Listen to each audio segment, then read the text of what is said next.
Hello tout le monde et bienvenue dans une nouvelle vidéo. On va parler un petit peu de mon année 2022. Je vais vous expliquer un petit peu comment j'ai fait pour passer au total 19 week-ends sur circuit sur l'année 2022. Je vais vous expliquer un petit peu tout ça juste avant. Je suis très fière de vous annoncer d'où le petit accoutrement du jour, que je suis à partir de maintenant ambassadrice Alpine e-sport. Donc je suis très contente de prendre ce rôle à cœur avec toute l'équipe Alpine. Toutes les infos sont à retrouver sur les réseaux sociaux et puis on va pouvoir passer des chouettes moments. Je vais vous faire vivre plein de trucs avec Alpine. Ça arrive dans les prochaines semaines, mais on en revient à notre vidéo.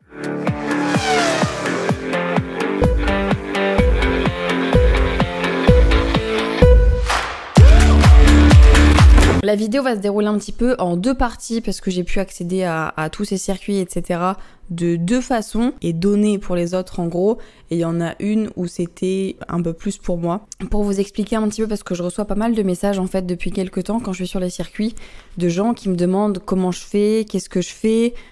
Pourquoi? Parce que eux aussi ont envie de passer des week-ends sur les circuits et tout. Il y a juste un petit truc que je voulais vous dire avant. Il faut pas croire, en fait je l'ai vu cette année. L'année dernière j'ai fait beaucoup de GT4. Vous le savez, j'ai pas mal suivi l'équipe Full Motorsport, notamment en GT4 France et en GT4 Europe. L'année dernière j'étais vraiment sur je suis à l'hôtel ou quoi. J'ai le planning, j'arrive aux heures des roulages. C'était des journées, je sais pas, 8h, 18h sur les circuits. C'était vraiment chill. C'était vraiment, on profite à fond, etc.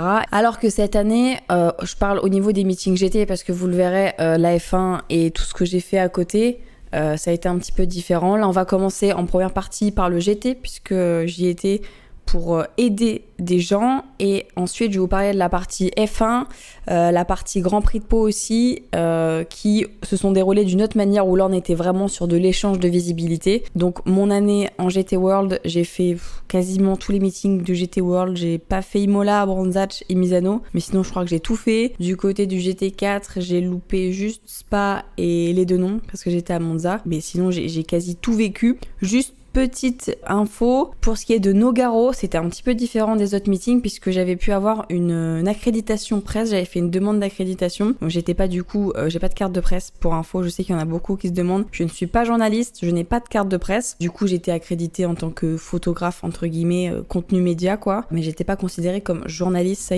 c'est un point important parce que je sais que beaucoup de gens pensent que je suis journaliste. Je suis pas du tout journaliste, je n'ai pas de carte de presse. J'ai des bases de journalisme parce que j'ai fait une école de radio. J'avais un trimestre du tronc commun en journalisme, donc j'ai quelques bases, mais je ne suis pas journaliste. Donc du coup pour Nogaro, j'étais vraiment en toute seule quoi. J'avais mon accréditation au nom de ma boîte avec mon assurance à mon nom. Et pour vous dire aussi, comme je viens d'en parler, quand on est sur les circuits comme ça, quand on est accrédité, il faut être assuré. C'est la base en fait. Je le savais pas et je l'ai appris du coup en faisant ma demande d'accréditation. C'est totalement logique. On vous demande d'être assuré avec une assurance spéciale pour les circuits. Donc c'est quelque chose auquel on pense pas forcément et pourtant il le faut, c'est pour votre sécurité et tout, pour que tout se passe bien. C'est un certain coût, alors c'est pas non plus 10 000 € par an, mais c'est un petit coût, c'est des choses qu'il faut prendre en compte quand on veut travailler dans ces milieux-là, c'est qu'il faut être assuré et plus vous avez accès à des zones dangereuses, de bord de piste, etc. et ben plus les assurances sont importantes. Donc Nogaro, j'étais en toute seule et j'avais mes accès par moi-même. Ensuite, à partir, je crois que c'était Manicourt jusqu'à au tout dernier meeting, mes passes, je les ai eu soit par Acodis directement, soit par SRO, mais dans un souci un peu d'échange de visibilité. Pas vraiment le même que pour la F1, puisque je crois qu'il y a Manicourt et le Castellet où j'avais des passes par SRO, et du coup il y avait les vlogs qui devaient enchaîner logiquement. Et sinon, le reste des meetings, j'étais du coup chez Acodis puisque je travaillais avec Thomas pour l'aider dans sa communication. Donc ça, c'est totalement autre chose. Même s'il y avait des vlogs et tout, mon week-end se concentrait plus sur du contenu pour lui que pour moi. Là, la plupart des meetings du GT World, j'étais là pour mettre en avant, via ses réseaux surtout, Thomas, sa communication, etc. Donc mon rôle, c'était un petit peu d'aider. Si j'ai pu faire ça, c'est parce que je connaissais Thomas. Je suis pas arrivée toc toc toc, bonjour, est-ce que je peux avoir un pass pour faire de la com? Ça s'est pas du tout passé comme ça. Donc au niveau de cette saison en GT, ça a été épuisant, je le dis sérieusement.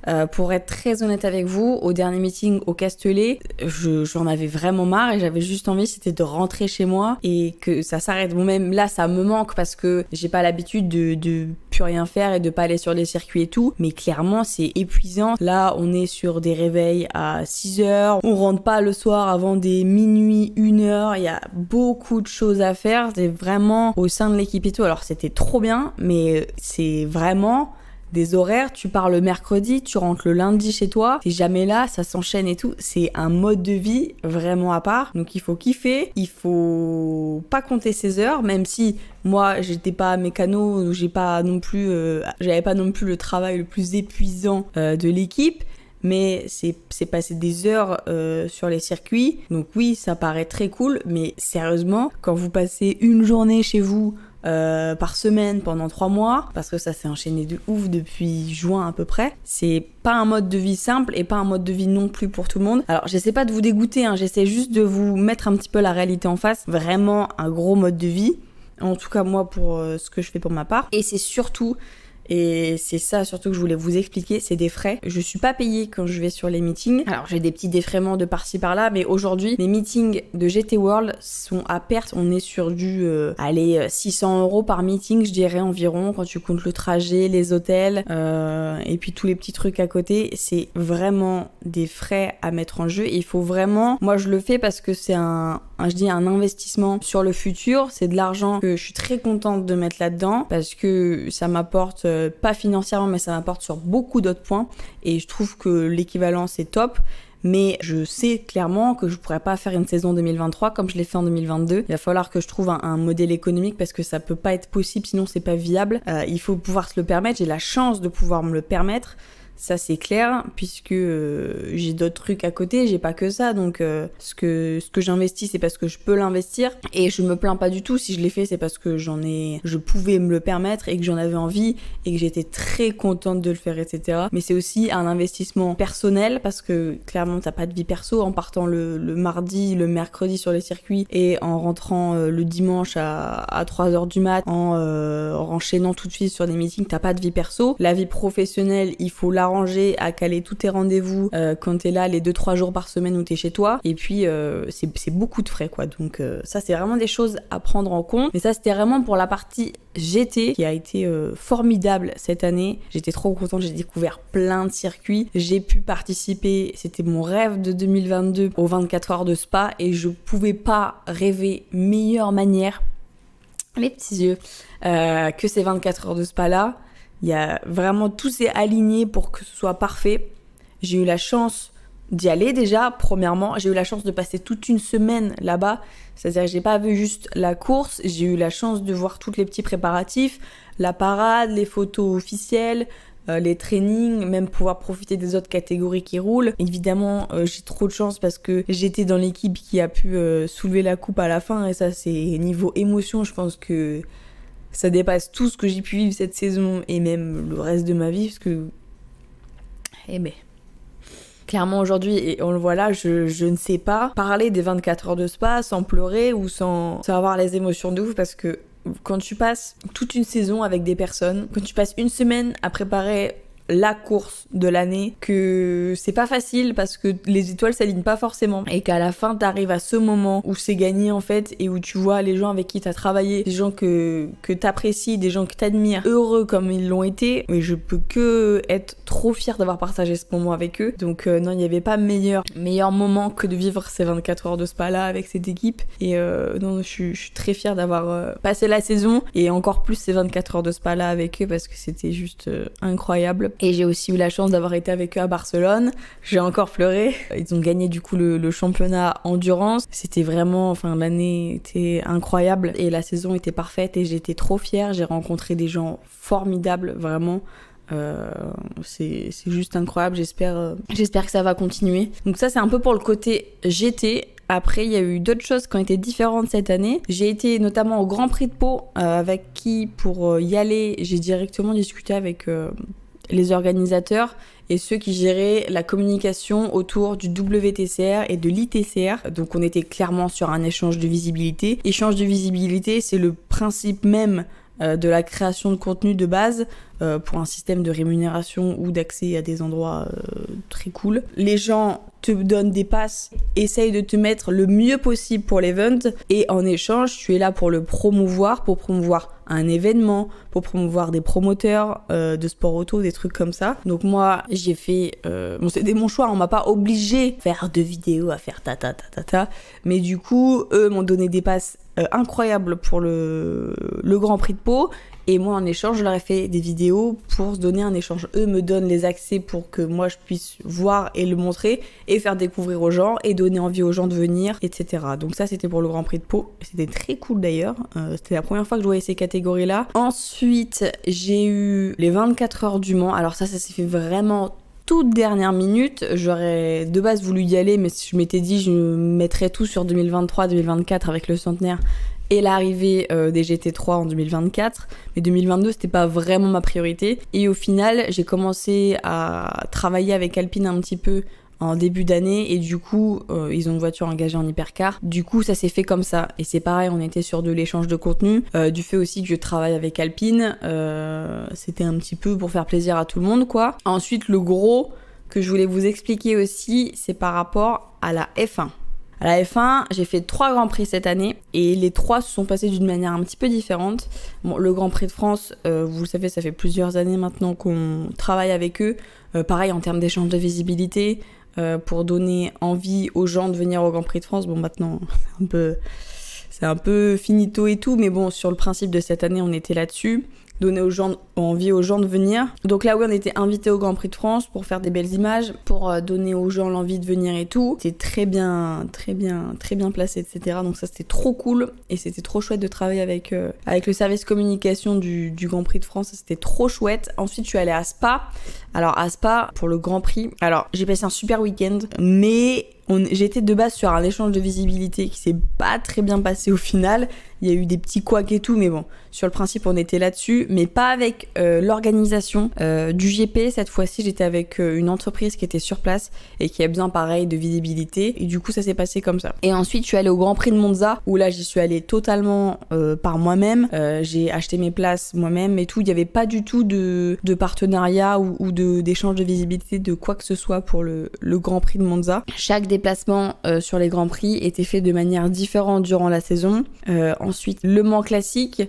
Là c'était pareil, à force de connaître des gens, c'est un petit peu des contacts et pareil on était sur de l'échange de visibilité aussi et j'ai pu faire profiter mon papa, donc ça c'était trop chouette. Et ensuite j'ai également participé au FIA Motorsport Games qui se sont déroulés il y a quelques jours au moment où je vous parle. Donc pour ceux qui connaissent pas, je vous fais un petit débrief rapide. Les FIA Motorsport Games, c'était une sorte de Jeux Olympiques du sport auto. Il y avait beaucoup de catégories représentées par plein de pays du monde entier et le but c'était que quand tu fais un podium, ben, t'es premier, tu fais médaille d'or, deuxième argent, troisième bronze. Et à la fin de l'event, on fait le cumul des médailles et on a un champion. Donc ça, c'était la FIA Motorsport Games, c'était la 2e édition et ça s'est déroulé au Castellet. Et donc pour cet event, moi j'ai travaillé avec le Luxembourg et c'est pareil, là c'était totalement différent d'habitude. On n'était pas sur une invitation à l'event et tout. Là, j'y suis vraiment allée un petit peu comme en GT World finalement pour travailler. Ça veut dire que j'avais des missions de travail, j'avais des choses à faire, mais pas pour moi, pour les autres, faire partager ce que je sais faire au niveau des réseaux sociaux pour les autres, pour leur en faire bénéficier. Donc voilà, c'était un petit peu les 2 façons de travailler de l'année. Soit tu vis avec un team, avec une équipe et tu travailles pas pour toi, pas pour te faire kiffer et plus pour les autres, pour donner parce que c'est la priorité. Et il y avait les moments où c'était Anna Honner et là on est en échange de visibilité, je fais du contenu sur mes réseaux, des vlogs et tout en participant à des événements. Donc c'est vraiment là que je voulais faire aussi la différence parce que quand je vais voir le GT4 à Albi, c'est pas pareil que quand je vais voir le Grand Prix de F1 au Castellet. Je fais pas les mêmes choses, je travaille pas avec les mêmes personnes et on n'est pas sur ah bah viens tu profites et pump it up. Ça n'arrive pas. Il y a personne n'invite personne en disant bah juste viens en fait, juste viens et c'est pareil quand on va sur les circuits que ce soit dans n'importe lequel des cas, on vous montre pas tout. Il y a des fois des petits couacs, des petites galères. Etc. On vous montre que ce qu'on veut vous montrer sur les réseaux sociaux. Je vais prendre l'exemple de Zandvoort parce que c'est vraiment... J'avais pas de voiture puisque évidemment c'était à Zandvoort. Du coup, je Vraiment, je vivais avec le team, c'est-à-dire que le matin, je partais à la même heure où partent les mécanos et le soir, on rentrait à l'heure où part toute l'équipe quand ils ont fini leur journée de travail et c'était vraiment des horaires, des horaires de gens qui travaillent. C'est tout ça, c'est beaucoup de sacrifices. Mais moi, c'était toute ma vie, donc j'étais la plus heureuse du monde de faire ces sacrifices-là. Mais voilà, c'est pas toujours tout rose, c'est pas toujours pump it up, on est invité partout et c'est trop cool et on dépense pas d'argent et patata. Non, c'est pas ça. Faut pas croire que on se pose avec une coupe de champagne et on profite de la course et on rentre chez nous. C'est pas du tout comme ça que ça se passe et c'est vraiment ce que je voulais vous expliquer dans cette vidéo. Quand on me demande comment les études que j'ai fait et tout pour en arriver là aussi, sachez que j'ai pas fait d'études pour en arriver là. J'ai fait un bac STMG, ensuite une école de radio, le Studec à Paris pendant 2 ans qui m'a formée au métier d'animatrice radio. J'ai été animatrice radio pendant 4 ans sur Fun Radio et à côté en même temps je développais...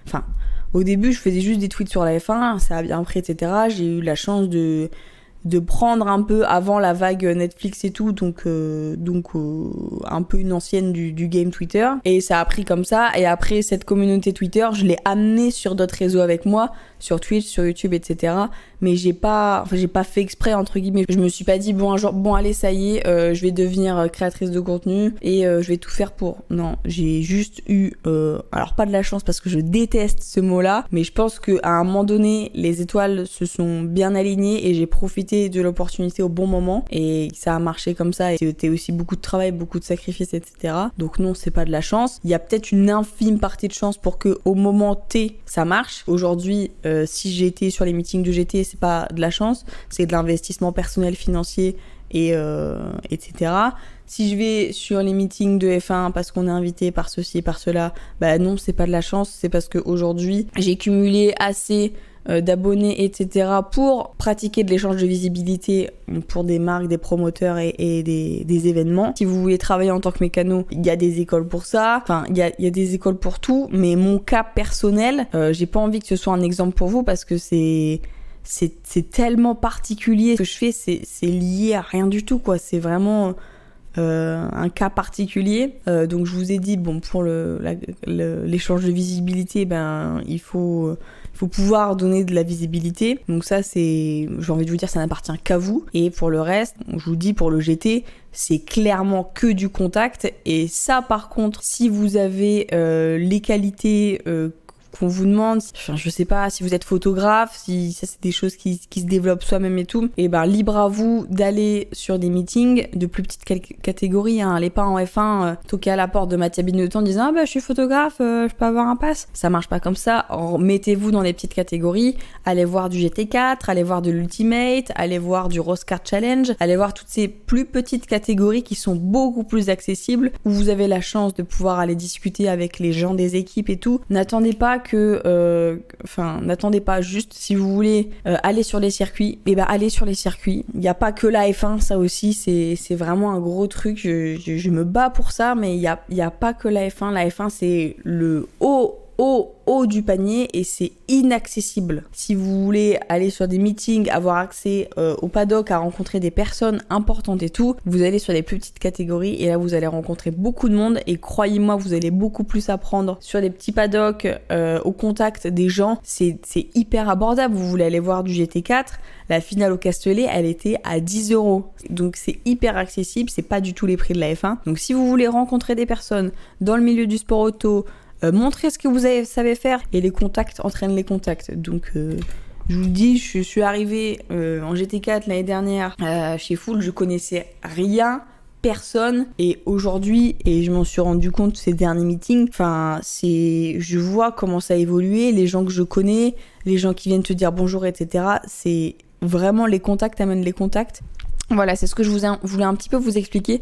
Si vous avez d'autres questions auxquelles j'ai pas répondu ou des trucs comme ça, n'hésitez pas à les mettre dans les commentaires. En général, je réponds quasi tout le temps. Donc s'il y a des questions, j'y répondrai. Et puis voilà, j'espère vous avoir un petit peu expliqué. Le but, comme je vous dis, c'est pas de vous dégoûter, c'est juste de faire une prise de conscience parce que je reçois des messages qui m'hérissent les poils. Je me dis mais en fait, j'ai l'impression de pas donner la bonne image. Donc je voulais absolument faire cette vidéo pour vous expliquer le pourquoi du comment. Donc voilà les amis, j'espère J'espère que cette vidéo vous aura plu. N'hésitez pas à vous abonner si c'est pas encore fait, c'est vraiment trop cool, ça me fait trop plaisir. Et puis un petit pouce bleu si la vidéo vous a plu. Écoutez, là on est en trêve hivernale, il n'y a plus de circuit normalement jusqu'en 2023.